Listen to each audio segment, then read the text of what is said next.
Good day, everybody. Darren Yankee here with Akawai Farms. It's about 5 p.m. on February 27th. Just out here doing an afternoon, evening cow check. Just checking to make sure that the cattle had enough to eat today. We're out here this morning and I kind of moved the cattle to a little bit bigger lot than I had been with the virtual fence, just because it is kind of muddier out. We had 0-degree temperatures last week with about 6 inches of snow on the ground yet. And then this week has been a melting mess. We've had all that snow disappear on us. And yesterday morning we had a couple tenths of rain to go on top of that. So the ground is starting to get a little slimy on the top as it's starting to thaw out. We've been having about 45 to 50 degree days the last few days and sunny.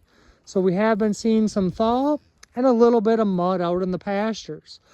So as before, we were looking at, the cattle. We're doing a really good job of cleaning up all of our bales that we had windrowed out here.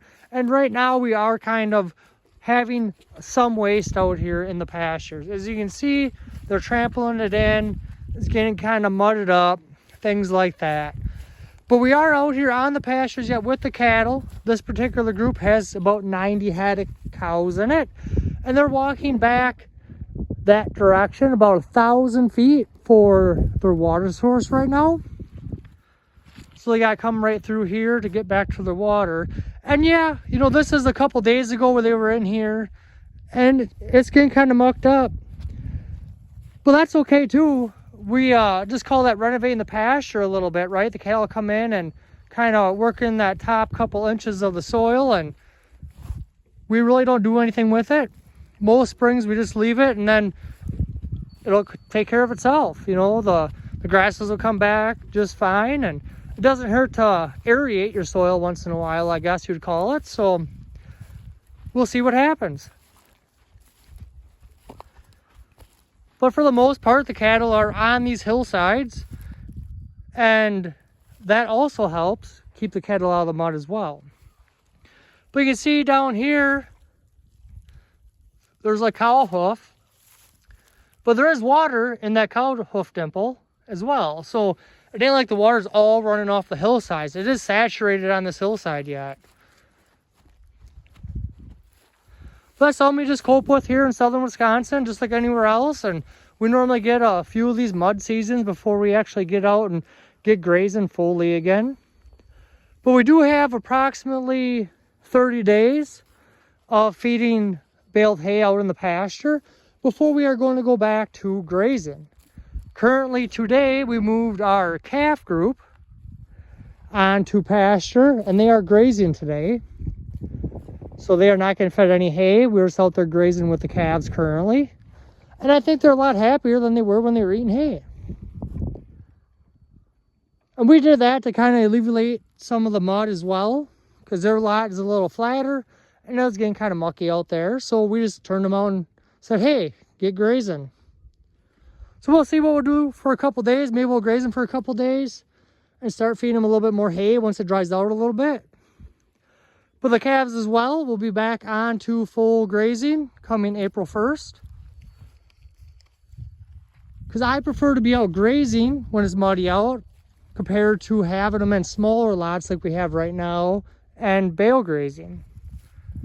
Because if they're out grazing, they're not going to get as mucky as they are when they are bale grazing. So we're kind of walking over that knoll here, but you can see the line that they had today. Kind of that mud line down there. So between the cow and the next windrow there is kind of what they had for their second move of the day.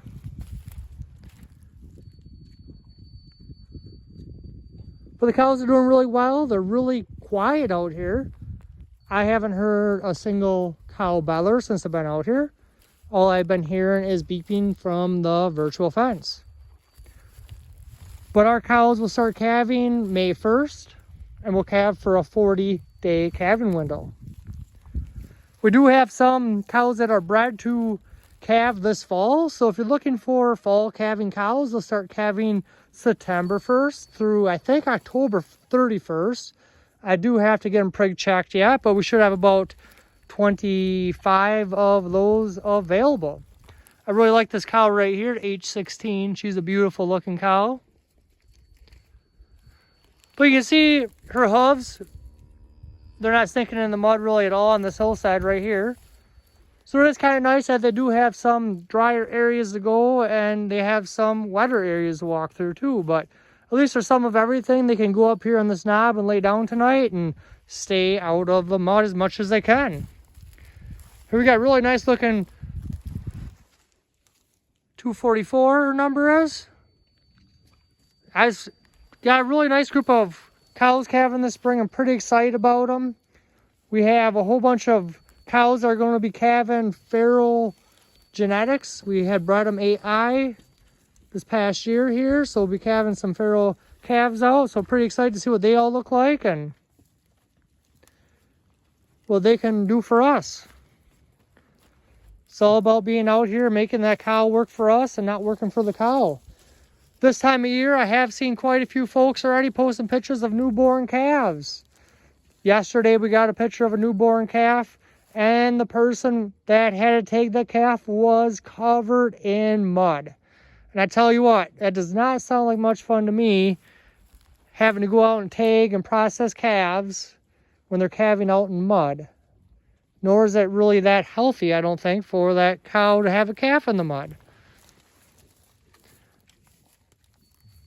Just one of them things, I guess you pick the time you want to calve, and that's what works for you. So every farm is different.